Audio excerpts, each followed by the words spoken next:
Mr. Chair, ladies and gentlemen, we are awaiting a very firm reaction of the world to today's Russian terror, response of our partners, response of our friends, not just observers, but a reaction from all those who really recognize the UN Charter. We're doing everything possible. Ukraine represented a peace formula. The world heard it, 10 items in order to may empower the Charter of UN and violated by Russian guarantee security for Ukraine, Europe, and all the peoples of this planet suffering from the consequences of the Russian aggression.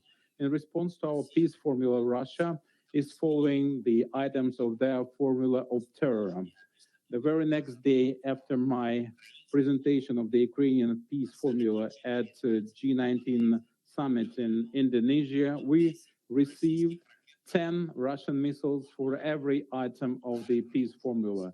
The impact continued even further. We liberated Kherson, and as soon as the Russian army fled from there, they started methodically devastating the city. Every day we have an impact. This night, another missile impact in Zaporizhia region.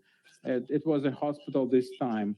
The maternity ward. The Russian terrorists took a life of a child. It was 2 days old when killed by the Russian missile. We have dead. We have scores of wounded. In Vyshgorod today, we have a residential house hit.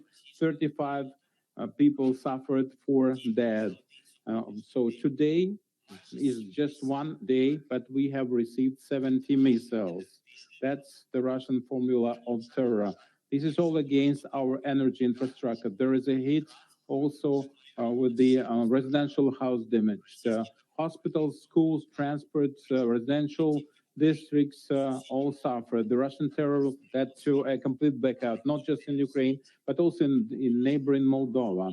But the power ceased to be supplied. But what shouldn't cease is understanding what Russia wants to achieve with such impact. Energy turnover, this is weaponizing of the mass destruction means when we have the temperature below zero and scores of millions of people stay without energy supplies, without heating, without water.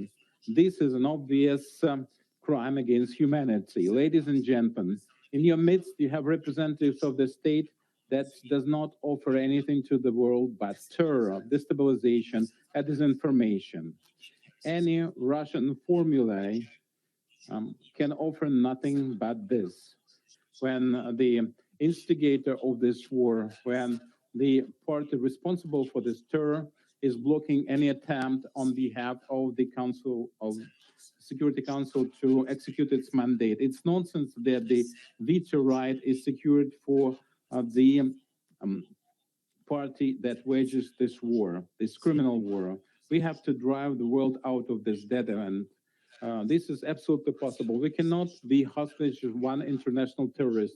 Russia is doing everything to make an energy generator a more powerful tool than the UN Charter. But we can bring the real sense back to all the things. And first of all, the UN Charter. We need your decisions. Thank you very much for the opportunity, for your attention.